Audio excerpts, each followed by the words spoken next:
Do you believe in that? Work smarter, not harder? I believe in both. Yeah. But there's a time when it comes to work smart. And most people are trying to do the smart work before they do the hard work. It's kind of like talent, right? You don't notice if you're talented at something until all the hard work's done. Yep. I could be the most talented tennis player in the world, but I don't play tennis. So if I go down the tennis court, Joe Schmo is going to smoke me.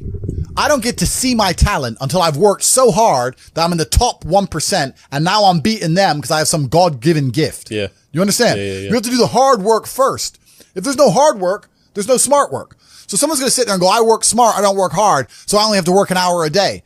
If working smart gets you a lot done in an hour a day, then you should work smart for 12 hours a day and get 12 times the work done. If you're going to sit there and go, I don't want to work more than an hour a day, well, the guy who does want to work more than an hour a day is going to beat you. And no matter how smart you are, there's always a smart dude who's doing the same smart work you are for more hours than you're doing it. That's just the nature of the game. This is my point. If the world is truly that competitive, you do not have time to be depressed because it's a non-competitive mind state.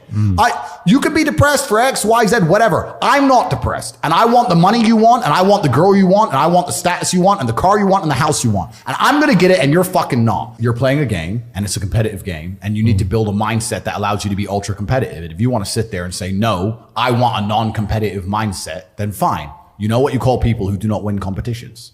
Losers. Correct. If you're the kind of person who searches for happiness, whether male or female, in my experience, people who search for happiness end up doing hedonistic, temporary, stupid things. When I find men who search to feel proud of themselves, I want people to be proud of me, and I want to be proud of myself, and I want to be respected. Often delay happiness. They often go through very difficult things and build things which are beautiful or build things which are difficult to do. They often go to the other side of fear to feel that pride. I did it. I faced my fear. I did it. Yeah. So I think as a man searching for pride or searching to feel proud is a pretty positive mindset for masculinity. I think follow your passion is also a terrible piece of advice.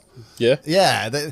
People say, hey man, you need to find what you're passionate about and do that. And what they're trying to say is only do what you like because you have no motivation to do anything else. And motivation in and of itself is a scam. I don't believe in motivation. I believe in discipline.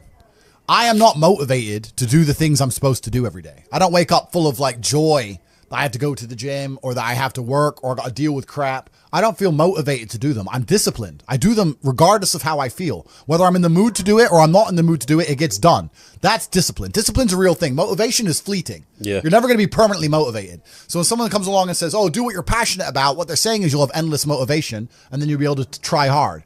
If you're the kind of person who can only try hard at something he enjoys, then you're going to fail. Because most things you enjoy don't pay any money. If they paid money, you wouldn't enjoy them. It's called a job, right? Nobody likes their job. You like your hobby. You think the guy in China who owns a concrete plant is passionate about concrete? You think he's sitting there stroking it at night, naked in bed? Fuck no. It's money. Be passionate about success. If you're passionate about money, then you can be passionate about anything. I'll be passionate about any business on earth that pays me. If you pay me $1 billion to dig that hole, I'll be very passionate about that hole. Money for us is a tool to shape the world. And I think that's what a lot of people also don't understand about being rich. You don't want to be rich. You want to be powerful. That's what really is going to satisfy you in your soul. Mm-hmm. It's the power. It's not the, I can afford this, that. That's nice for a while. But really what makes you happy is there's 60 of these Bugattis on earth. Everyone wants one. Who gets one? I do. Because you can't have one. That's the fun of it, right? So it's power you're truly chasing. And if you want to be powerful, you can't be scared to invest money and spend money. A lot of people at home, if they want to make more money, need to invest in themselves. Yeah. They invest in themselves. And maybe they've been taught, well, if I just save. Let me say to everyone here at home, if you are saving less than 10 grand a month and you're just saving, your chance of being rich is fucking zero. You need to go and do something else and make more. Invest in yourself. Get knowledge, pay attention to mentors, start another business, open something. You need to do something because you're not going to save your way to the top. The average person at home, you're not earning enough to ever save. If you never save 100% of your wage, you're still going to be broke. You have to get to a level of earning. When I found out about I just learned about how they print money. I literally could not believe it. Money's not real. For 3 days, I'm sitting around, so I'm like, what the fuck is this? So they could just print this shit? Money is not real.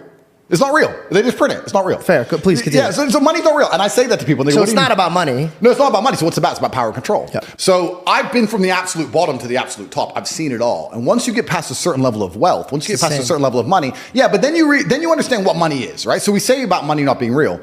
Money is not real from a governmental perspective because they just print it. It's nothing. But money is truthfully the stored time and energy of other people.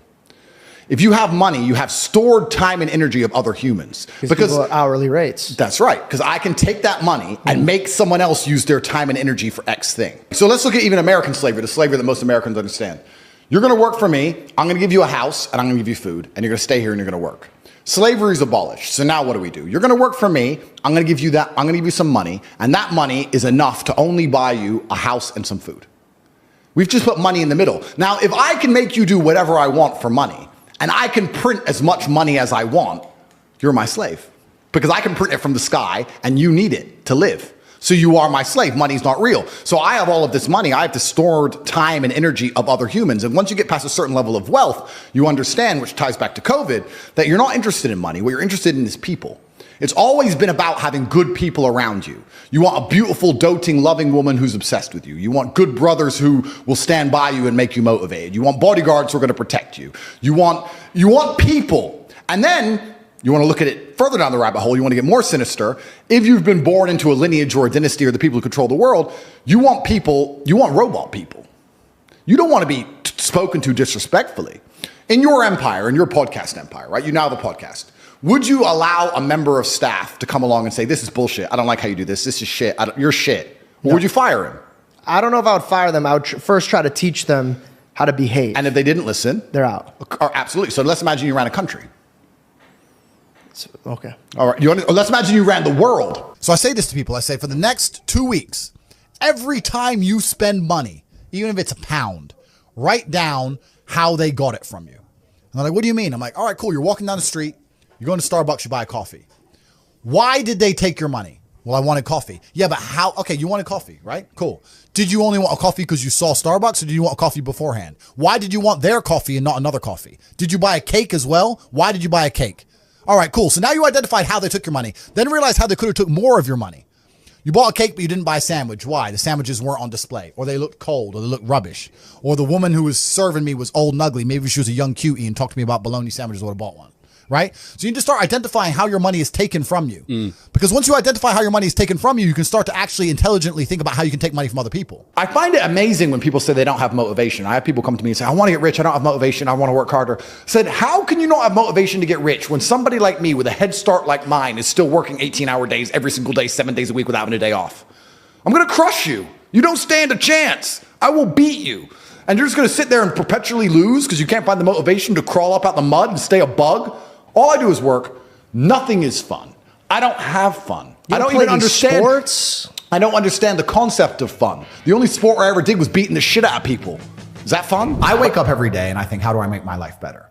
Nobody else wakes up each day and goes, how do I make Andrew Tate's life better? So if you're not the person who's waking up every day going, how do I improve my existence? Then nobody is. Nobody on the planet is considering improving your one spin on Earth. No one else cares. Nobody else cares. So if you don't care, then you're fucked. So you need to wake up and care. And it's amazing to me. Like you're saying, how did I find my mentors? I just tried a bunch of them. Like when I had no money, I would try very hard I'd listen to lots of different people, or I'd try different things. And I wasn't scared to invest in myself because I understand that, look, if he's taking time out of his life, then I need to reward him for it financially. And I tried very hard and I listened and I paid attention and I was never lazy.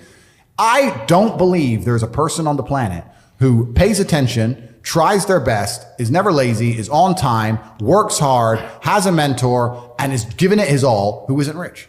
I don't believe it. I think that if you do all those things, you're rich. And if you don't have any money, you're missing one of those key elements. Now you can fool yourself and you can fool everyone else and you can pretend you're doing them. But if you're truly honest with yourself, am I finding people who are trying to teach me what I want to know? And am I trying my best? And the answer is fucking no every time. Just even being around people with money is just a good place to be.